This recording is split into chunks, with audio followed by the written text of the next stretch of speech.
通知廚房。大家好，我係通少，歡迎嚟到通知廚房。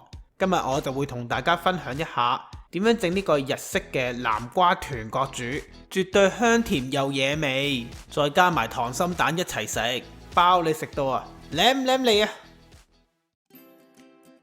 煮日式豚角煮，當然最好梗係用五花腩啦，買啲肥瘦均勻嘅五花腩，將佢洗乾淨，然後就可以同佢切件。如果你想健康啲嘅話，可以將皮同埋皮附近嘅脂肪切走。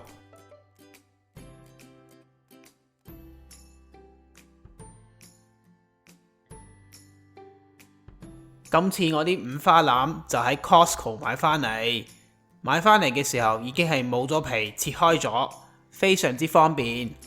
咁我就可以直接將啲豬肉切成細細件，記得拎去炆嘅豬肉，我哋唔好切得太厚，太厚嘅話就好難炆得腍，亦都唔適宜切得太薄，太薄嘅話炆嘅時候縮晒水，一樣唔好食㗎。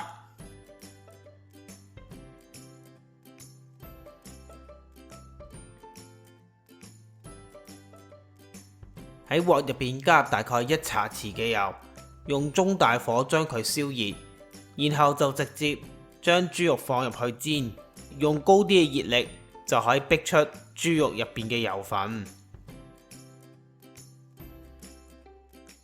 當豬肉煎到一面金黃嘅時候，我哋就可以喺個鑊入邊啲空位加埋啲薑片、蒜頭同紅蔥頭落去，俾佢哋煎一煎，順便爆香埋啲配料。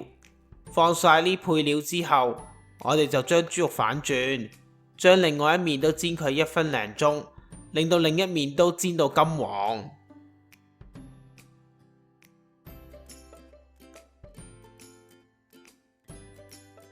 豬肉另一面都煎到金黃嘅時候，我哋就將餘下落嚟嘅調味料同埋配料加埋落去，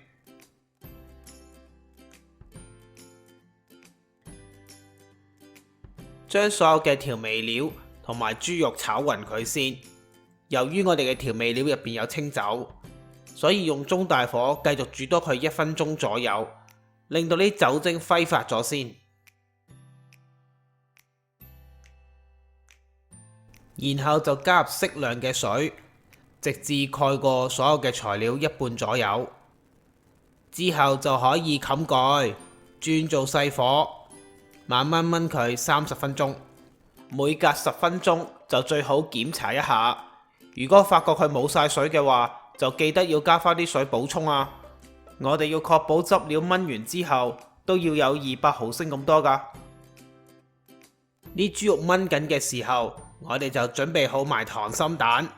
至於溏心蛋點樣可以零失敗做得好嘅話，就不妨參考下我之前一條短片，喺呢條短片嘅煙火就有呢個短片嘅連結提供俾你去參考。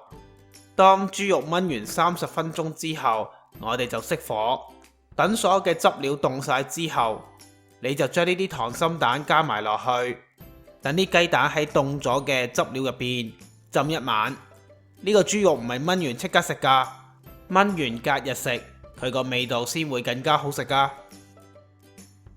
豚角煮隔日食仲有一個好處，當啲豬肉雪過1晚之後，佢表面嘅脂肪已經凝固晒，成為白色一層膏。呢個時候就可以攞一支匙羹出嚟，將表面白色凝固咗嘅油剝走佢，咁一陣間食嘅時候就唔會咁油膩啦。之後就可以開始處理南瓜。我用嘅呢一隻南瓜叫做 Buttercup Squash， 個品種同日本南瓜有少少相似，甚至可能係近親嚟嘅。佢個味道比較甜，大家唔好用錯 Halloween 橙色嗰隻嘅南瓜，嗰隻嘅就拎去打湯比較適合啲。南瓜首先要同佢去皮，南瓜個皮都幾硬，唔容易切開㗎。若然係唔夠力切唔開嘅話，咁就用多少少嘅時間，將個皮薄薄地逐少咁樣批走，就唔會咁爛㗎啦。去完皮之後，就將南瓜切開一半。基本上我哋只係用半個嘅南瓜，剩翻落嚟嗰半個嘅話，可以用保鮮紙將佢包好，放喺雪櫃嗰度儲存，大概可以儲存1至到2個星期左右都唔會爛㗎。切咗出嚟嘅南瓜就清走佢入邊嘅核，然後就可以將佢切件。南瓜其實好易炆得腍㗎，所以將佢切到厚身少少都唔會係一個好大嘅問題。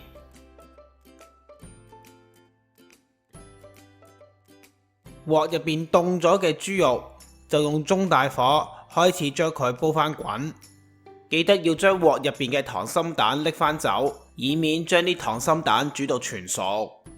而喺鑊入邊剩低嘅所有配料都可以拎走，例如炆到腍晒嘅蔥段或者昆布，佢哋已經完成咗佢哋嘅工作，我哋唔需要再要佢哋噶啦。清理好晒之後，汁料又滾起咗，咁我哋就將頭先切好嘅南瓜加埋落去，將所有嘅材料都撈勻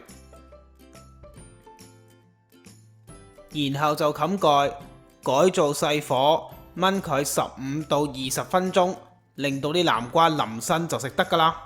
記得間中要檢查一下，唔好俾佢炆到乾晒水啊！最後亦都係最關鍵嘅步驟，就係要試味啦。攞一塊較為厚身嘅南瓜試一下，未夠腍嘅咪用細火再炆多佢5到10分鐘咯。夠腍嘅就已經通過第一關，之後就要試埋汁料嘅味道，佢應該係鹹鹹地有少少甜味嘅，按照住自己嘅口味調節一下，搞掂好晒就食得噶啦，唔需要同呢個汁料打芡嘅。南瓜豚角煮就煮好啦，最後喺上面撒翻少少嘅芝麻，增加佢嘅香味，同埋加啲蔥花上去同佢裝飾一下。唔記得仲要加埋我哋無敵嘅溏心蛋。呢個南瓜豚角煮味道鹹鹹甜甜，餸飯真係一流噶。希望大家中意，會試下啦。